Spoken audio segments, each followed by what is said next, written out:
تعالوا بقى النهارده اقول لكم على حته وصفه شريمب سريع. طعمه تحفه، عيالكم هيحبوه. معاه كمان شويه رز صياديه بني حلو كده وجميل من اللي بيطلع دخان ده.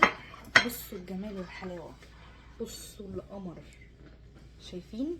اول حاجه قبل ما ابدا الفيديو معاكم ما تنسوش اللايك والشير وكومنت لذيذ كده مشجع حلو تحت، يمكن نرجع زي الاول يا ولاد. بصوا الجمال، سامعين؟ بصوا الشريمبايه متغلفه، محافظه على الكفر بتاعها، واخده غطا كريسبي تحفه. بصوا القمر، لا بيلمع من الزيت ولا تحسوه مزيت او الكفر بتاعه كمان مقشر ولا اي حاجه من الكلام ده كله. خلطه سريعه سهله جدا هتخليكي استاذه في الشريمب. يلا بينا نبدا. لايك وشير وكومنت تحت، يلا بينا.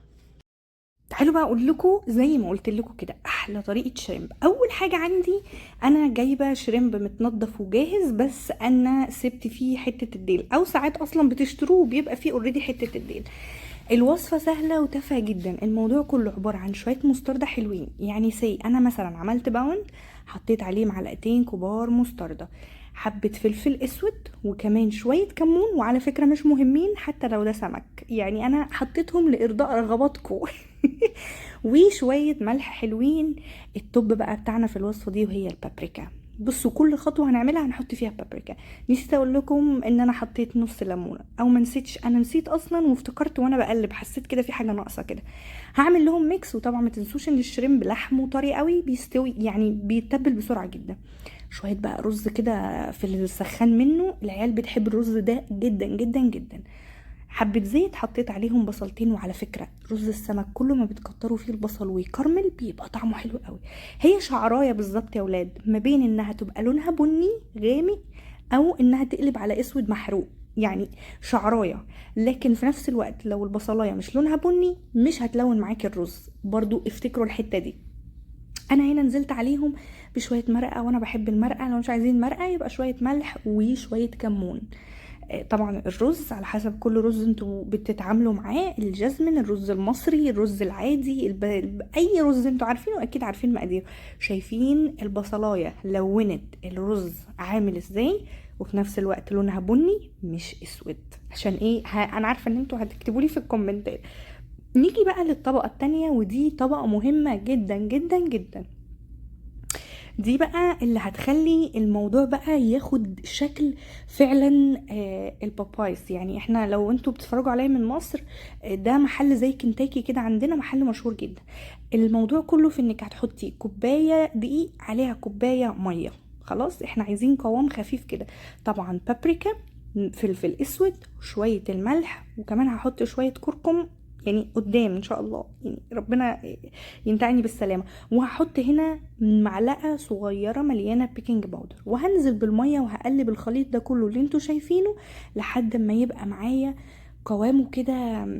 يعني لا هو خفيف ولا هو تقيل. هوريهولكم دلوقتي، استبروا بس استبروا. اللايك والشير، ها انزلي تحت كده واكتبوا لي كومنت يا ولاد، انا ماليش نفس خالص اعمل فيديوهات بجد. هنا نزلت عليهم بشويه الخل، وهقلب مع الخل مع البيكنج باودر. بيخلي العجينه او الخلطه اللي انتوا شايفينها اللي هي بنقول عليها بالمصري الربه، بصوا شايفين البابلز اللي فيها عامله ازاي؟ بتبقى خفيفه كده وهشه، وفي نفس الوقت بتمسك على الشريمب، فهتديكم طعم ابن لذينه.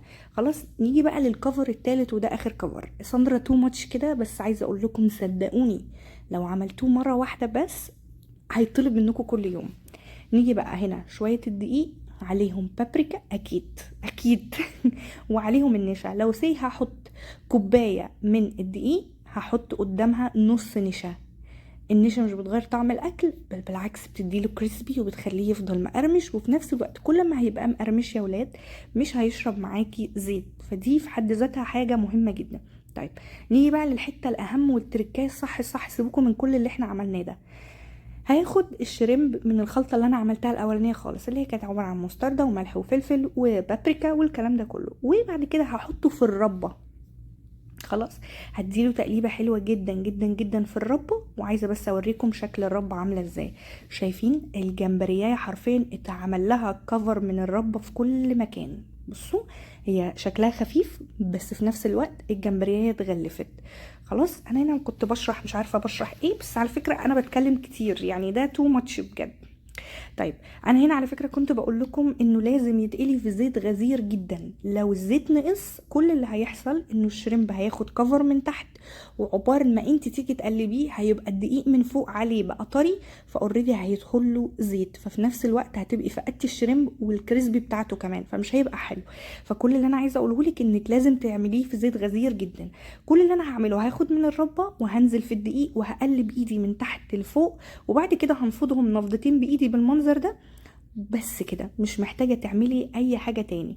خلاص شايفين الزيت عامل ازاي؟ انا على فكره كنت بقليهم حبه حبه صغنطتين عشان مش عايزه اكبسهم كلهم في الطاسه، لانه لو اتكبسوا والزيت قل منسوبه عليهم، او بمعنى اصح برد، اللي هيحصل انه الشريمب هيشرب زيت.